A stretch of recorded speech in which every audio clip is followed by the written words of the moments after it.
Le réalisateur français Jean-Jacques Benex est mort ce vendredi des suites d'une longue maladie, a annoncé sa famille. Il avait 75 ans. Il avait signé des films marquants des années 80, Diva, qui lui avait valu un César, La Lune dans le caniveau ou l'adaptation du roman de Philippe Dian, 37°2 le matin. Il a offert son premier rôle à Béatrice Dalle, fait tourner Yves Montand, Gérard Depardieu ou Richard Boringer. Après avoir travaillé auprès de René Clément, Claude Berry et Claude Zidi, Jean-Jacques Benex rencontre le succès dès son premier long métrage, en 1980, Diva. C'est un thriller à l'esthétique très léchée, faite de lumière bleue, de scènes obscures et d'éléments de décoration surprenants, comme une voiture américaine rose au milieu d'un loft, ce qui en fait un film emblématique du look des années 1980.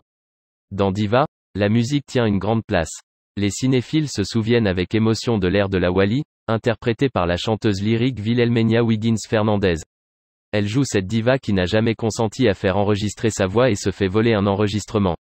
Pour ce film, Benex reçoit le César de la meilleure première œuvre. Ce premier film est aussi un succès commercial mais Benex se voit aussi reprocher par certains critiques son esthétique, clip, ou publicitaire. C'est encore plus le cas pour son film suivant, La Lune dans le caniveau, avec Gérard Depardieu, Nastassja Kinski et Victoria Abril, mal reçu au Festival de Cannes et échec en salle. Le plus grand succès de Jean-Jacques Benex demeure 37°2 le matin, adaptation du célèbre roman de Philippe Dian, en 1986.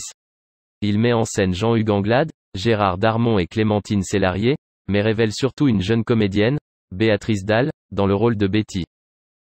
Cette histoire d'amour et de folie rencontre un succès public et international. Le film dépasse les 3,6 millions de téléspectateurs. 37°2 le matin est nominé 8 fois au César mais ne reçoit que le prix de la meilleure affiche. Très attendu, le film suivant, Roselyne et les lions est un échec. Jean-Jacques Benex fait ensuite tourner Yves Montand dans IP5, l'histoire d'un voyage initiatique entre deux adolescents de banlieue et un ermite promeneur mystérieux. Ce sera le dernier film du comédien, âgé de 70 ans, qui meurt d'un infarctus avant la fin du tournage, le 9 novembre 1991.